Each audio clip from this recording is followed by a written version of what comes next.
Well, hello and welcome to another amazing episode. I'm Jay Connor, the Private Money Authority, also the host of today's show. And I'm so excited to have a mover and shaker real estate investor right here in North Carolina. And let me tell you, my guest is making it happen. Now, she's originally from this little town up in Ohio by the name of Lisbon, if I'm saying it right. Anyway, she graduated up there from Kent State University. She's got her degrees. She's got the business management degree. She's also got a degree in computer science technology. So back in and after 2008, she decided to move along with her two sons to North Carolina, where she determined to no longer just sit at a desk. She wanted to start her own business as a real estate investor. So after investing in her education, and she's got some phenomenal education. She's a LeGrand student, Larry Goins, Vena Cox Jones. She's even been to my live events as well. She's learned about all different facets of real estate investing and how to grow her business. Well, she continued her real estate investing education. She became a master's student with Ron. She did mentoring with some fantastic brothers that both she and I know. And I think she's going to share the story that actually her first real estate training came from yours truly. Anyway, that's where the story began. And with that, I'm so excited to have here on the show my good friend, Carly Mannino. Hello, Carly, and welcome to the show. Hey Jay, how are you? I am doing fantastic, Carly, and I'm just so excited to share you with the folks that we've got here on the show and the podcast. My first question is what did your real estate investing business look like before you started using private money? For all I know, you didn't have a business before private money, but if you did, what was it like beforehand? Oh, thank you, Jay, for having me. I did not really have one. I was learning, I was studying, but I didn't get to actually have a business. I didn't have any way to start. I didn't have any money to start because I didn't know quite what I was doing. So I started working on getting my education and learning the process of getting real estate. And then you happened to show up at a meeting I was at talking about private money. And who doesn't want to hear about getting more money that you don't have? So it was a great way to start. There you go. So, as I recall, you learned about private money at a real estate investing group that I was speaking at in Raleigh. Is that right? Yeah, that's right. That was back when it was TRIA, and you were the speaker of the main meeting that month. There you go. Well, let's make sure that everybody's on the same page here. What is your definition of private money? And private money is having a relationship with an individual, not a company, but with an individual where you have a conversation and they commit a certain amount of money to invest in, and we secure that safely with a real estate piece of property and a note from the attorney. They receive that and they earn a good amount of interest, and their investment is safe and protected. So, in your world of private money, you're borrowing money from individuals, from human beings, right? Yes, 100%. So you're not talking about hard money, right? No, no, no. So what is the difference between a private lender and a hard money lender? Well, from what I understand, because I've never used hard money, is often it's a company, but they also like to use these ugly things called points, and nobody likes those. Um, and I deal with individuals, so I like to meet people, build a relationship with them, get to know them, explain what I'm doing, make sure they're comfortable, and we go from there and we build a relationship and we do multiple transactions, and they get to make lots of money. So where do you find these private lenders? Well, just kind of the same way I found you. They started at the now it's called the NCRIA, but I have gone and talked to people there. I do a lot of networking. If you ever see me in an event, I always tell my people when I get there, I'm going to go make some new friends today. And I get my business card and I go and I try to talk to as many people as I can, find out what they're doing and if I can help them and what if they can help me. So a lot of times I'll meet people and they'll find out. But I tell everybody. I get a lot of referrals because I tell all my friends and people know what I'm doing. And once I tell them, they tell other people, and then they'll call me and say, "Hey, I know this person. Did you want to talk to them?" And they give them my information, and we start talking. So a lot of my business, luckily, in the real estate and in the private money, has come from referrals. So your private money and your private lenders has come from as a result of networking and referrals, right?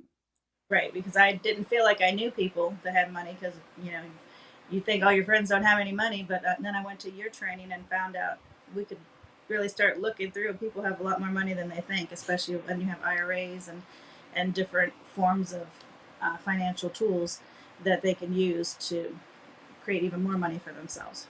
Right. So did you get private money lined up from your private lender or private lenders before doing your first deal? In other words, do you recommend focusing on getting private money lined up first, or where in the process of being a real estate investor do you recommend a real estate investor that's particularly new getting private money lined up? When should they do that?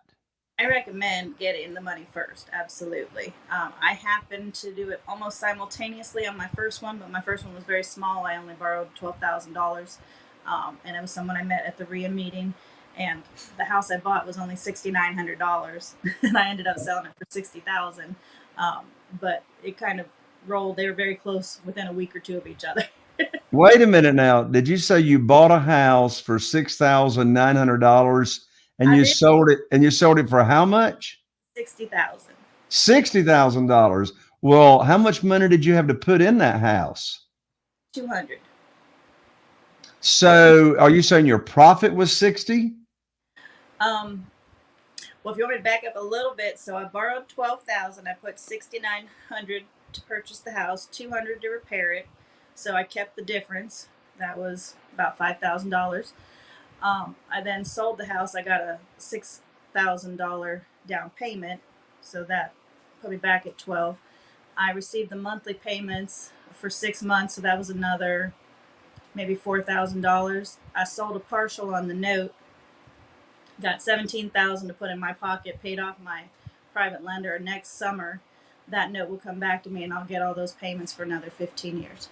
So you really combined multiple strategies on that deal. You used private money to buy it, Yes, but then you sold it with seller financing on terms, I did. and you took a note back. And then thirdly, you sold off a percentage or a partial of that note to put money in your pocket to the tune of $17,000. Yes. And then I'll start getting those payments at the end of the year. And that was my very first real estate deal ever. That is amazing, Carly. That is amazing. So let me ask you this. Am I remembering correctly? I saw you at an event within the past month, and you told me that you had raised, was it over $900,000 I in did. private money? Yes, I did. With one All phone. right. All right. We want to hear the story. I want to hear the story. Well, exactly how much did you raise? 900 and how much? 900 and how much money? I needed 800, so I figured if I needed 800, I might as well ask for 900. Wait a minute now. Are you saying you always get lined up more than you need? 100%. So you needed 100,000. Say what? Whether you need it or not. Whether you need it or not. So you needed 800,000 for the deal, but you actually raised 900,000. Yes, I did. I love it. All right, let's hear the story. How did you raise 900,000? How did you contact them? What was the connection? What did you say to them? Did you try to talk them into anything? Did you present an opportunity? Tell us the whole 9 yards. Well, like I said, networking is very important to me. So this came about a few months ago. I had told my best friend in California that I was going to be looking for some money for some deals I was doing, and she had given me a gentleman's name in Arizona. I just gave him a call. I said, I don't have anything right now, but I just want to talk to you, try to get to know you a little bit, know what your process is, how I do it, how you do it, figure that out. And we left it at that. It was maybe a half-hour conversation, just getting to know each other a little bit. And then I got this great offer presented to me last month. A wholesaler had brought me a property. unfortunately his comps weren't quite right, but they were selling the property at 800,000, and the ARV was 1.35. So the wholesaler said. So I was looking for some private money, and I started going through my Rolodex, as Ron likes to say. I have about 10 or 11 private investors right now, and I said, well, I'm going to call him because I knew that he worked with a group of his friends that they invested. And I called him, and like you said, I never present a deal when I'm asking for money. So I asked him, what he had going on and what he was doing. And I let him talk because people love to talk about themselves and let you know what they're doing. And I love to listen to it. So I liked to hear what he was saying. And it was very interesting. He asked me what I was doing, and I told him I was doing some lease options and terms, and he was very interested in that. And I said, well, I'm always looking for new investors. If you want to do, to try you out, we could do a small amount, 50,000 or less. If you just want to see how I do it, see how much money you get to make in the short term and get that back. And right as we were getting ready to hang up, I said, well, as you know, I always do the lease options. I do terms. But I do have this one cash deal I'm working on. And I'm looking to raise about $900,000. And, we talked for a little bit, and he said, that's a little bit more than our group usually does. We usually try to keep it under $500,000. And I said, okay, I understand, no worries. And he was quiet for a minute, and he said, let me call my friend. I was like, oh, sure, yeah, no worries, let me know what they say. And we talked for a few more minutes. I said, have a great day, I'll talk to you soon. And he texted me not a half an hour later and said, I got you 900. And I was wow. like, wow, that's amazing. That is fantastic. Well, Carly, you just said something in your story that's very, very important. And I really, really want to, I really want to circle back around to this. You said your initial conversation with this individual, you told him in that first visit that you didn't have a deal right now, but you just wanted to get to know each other and see if you might possibly, do business down the road. Did I hear that right? Yes. Well, I'll tell you what is so important about that part of your story is I learned the hard way years and years ago when I started out attracting private money that I should never, on a first visit, talk about private money and what it is that I'm offering in the private lending program, and also talk about a deal, because I found out that makes me sound desperate, even if I'm not trying to sound desperate. It sounds like I'm asking them to fund that deal, or I'm going to lose that deal. So my hat is off to you that you made that initial phone call just to establish that relationship. Thoughts on that?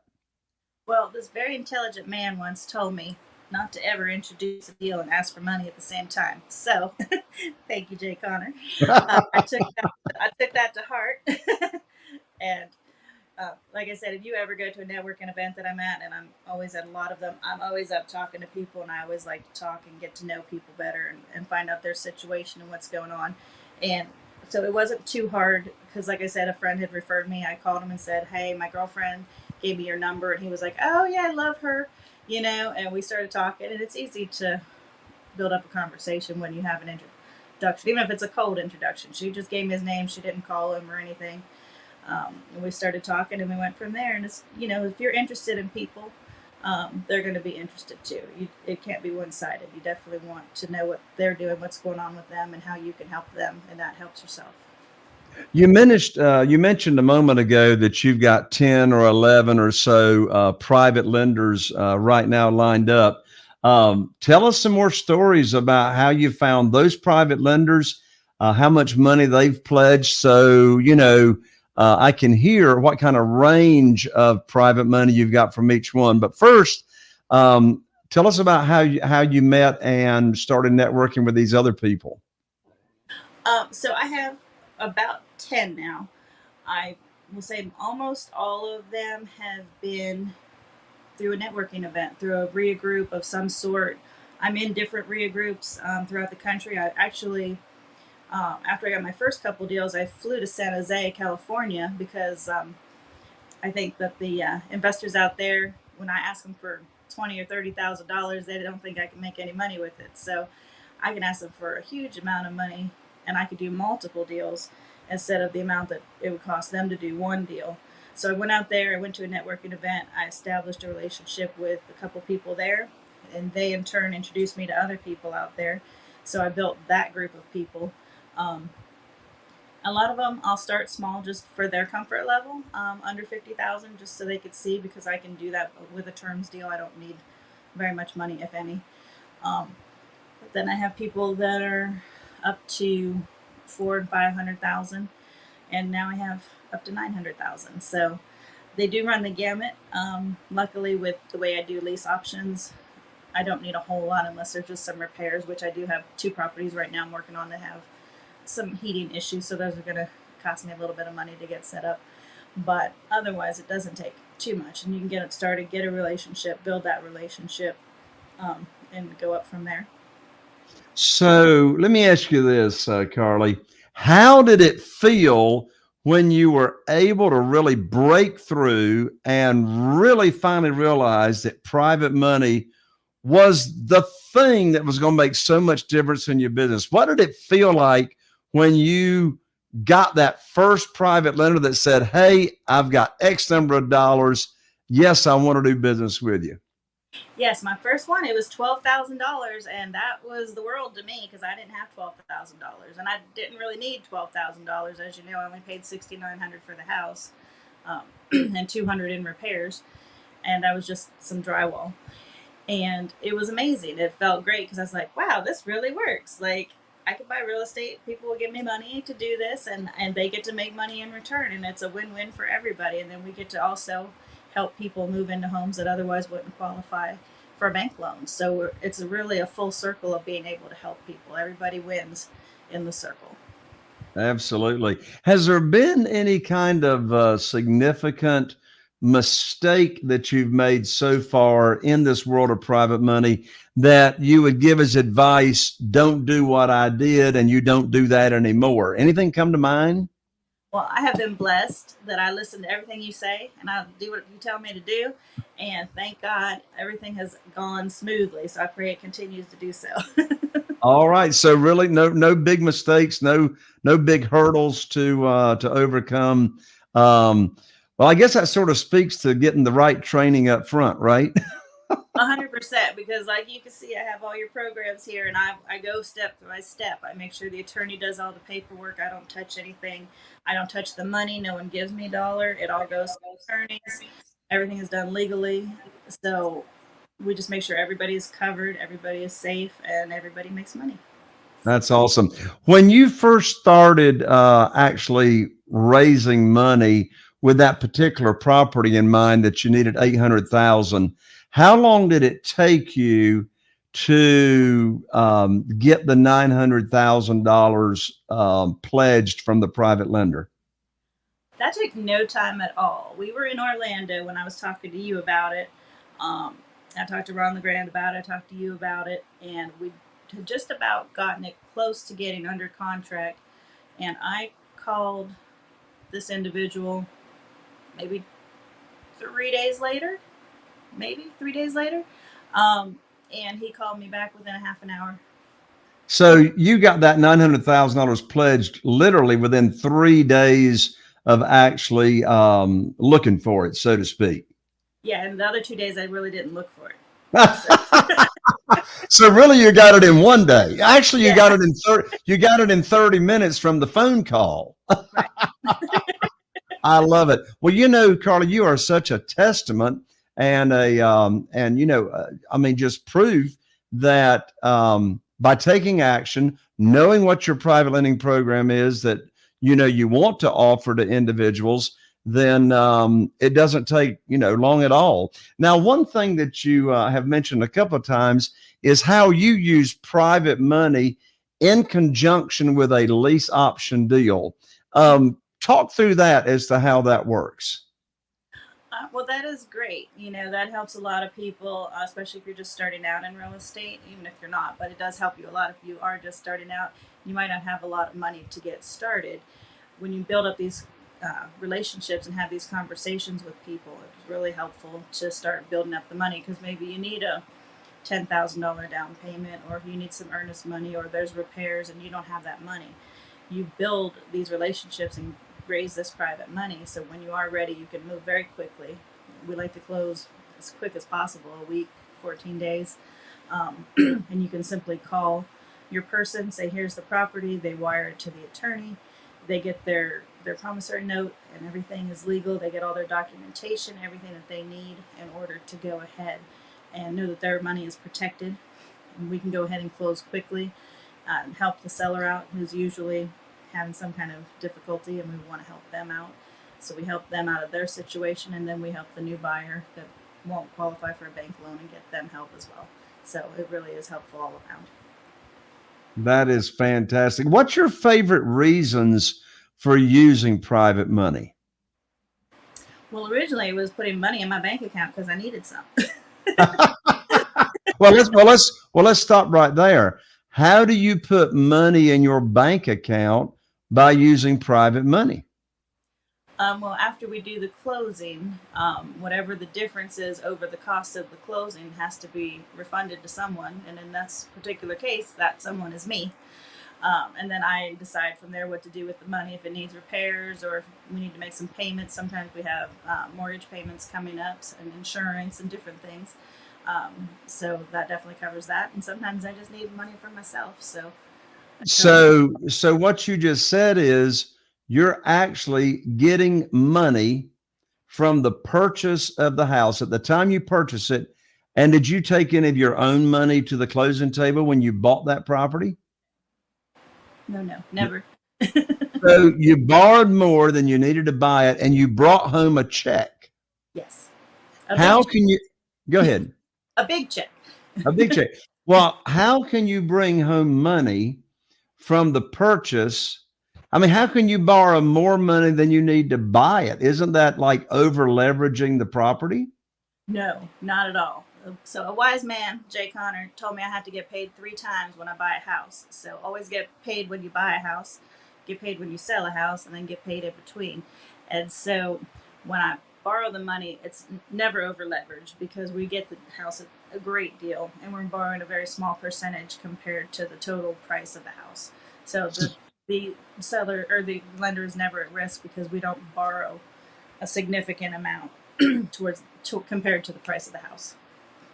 So the reason you're able to bring home a big check when you buy is because you're borrowing not based on a percentage of the purchase price. You're borrowing based on the percentage of the after repaired value, right? Right.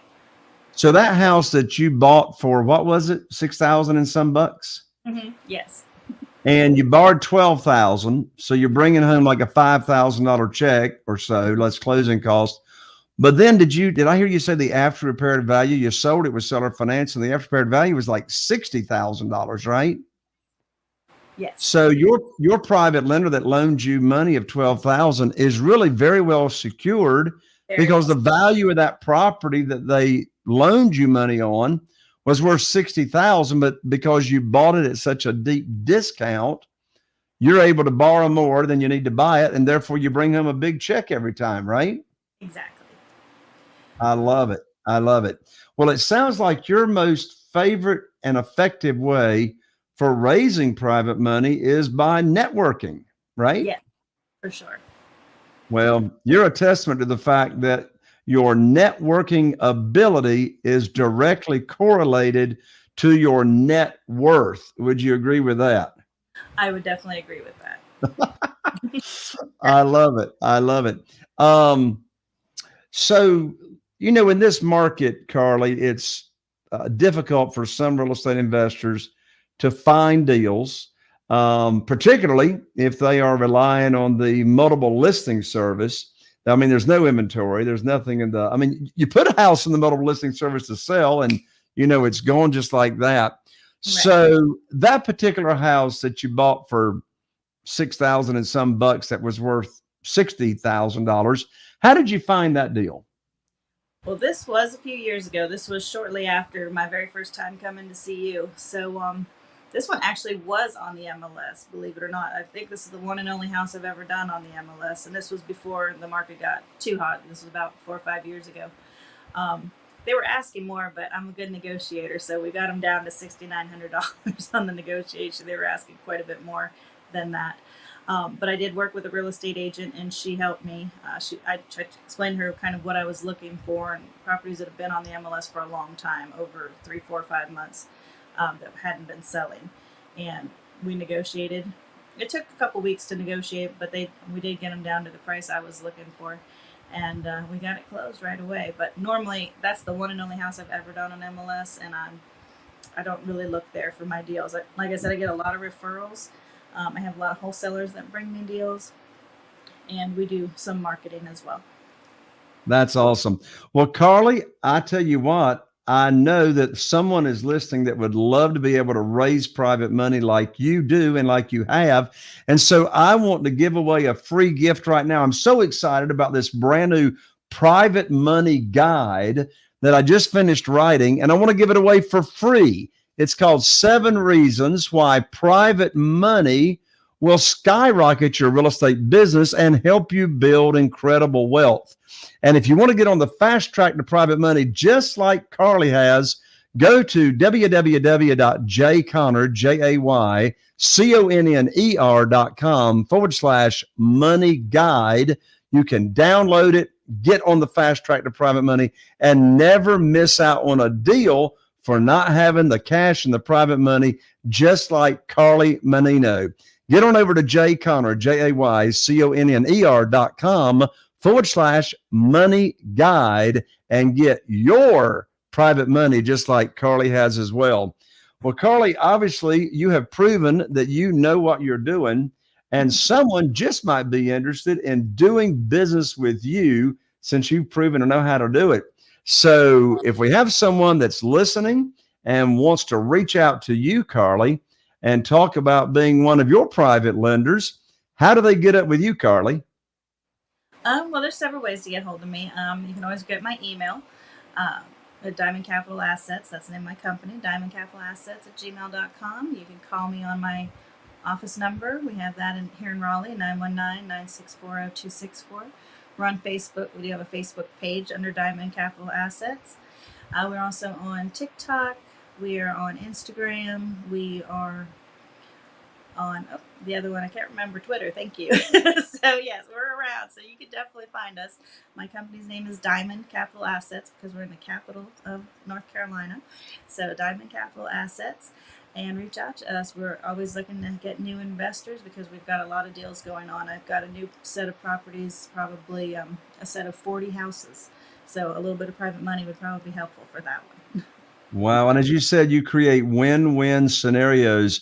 So again, Carly's company, the name of it is Diamond Capital Assets, plural, diamond, like a diamond you wear, Diamond Capital Assets at gmail.com. And so that's her Gmail address. Again, Carly's phone number is 919-964-0264. And we're going to have this information in the show notes as well.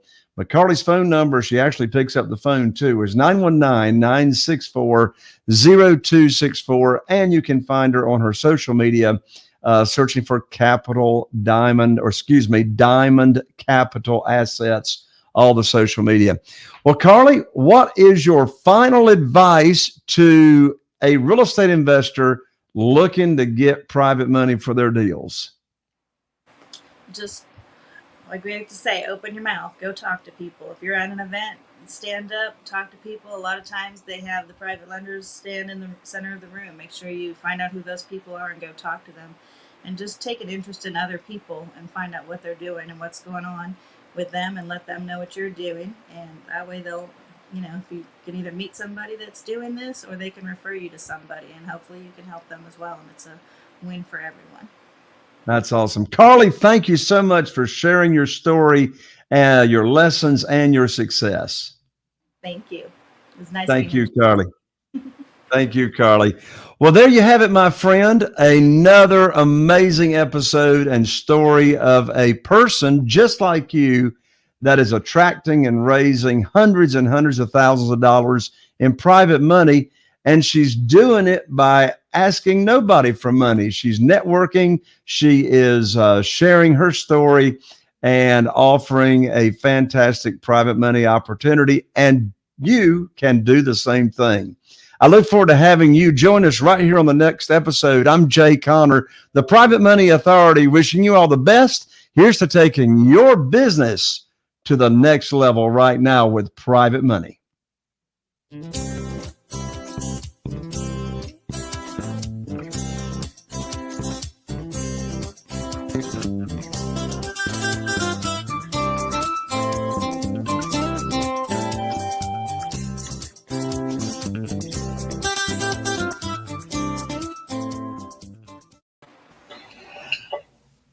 All right. That is awesome. Awesome. Well, Great Scott, job, Carly. We can stop the broadcast. Okay. I say stop the broadcast. I know I want to record.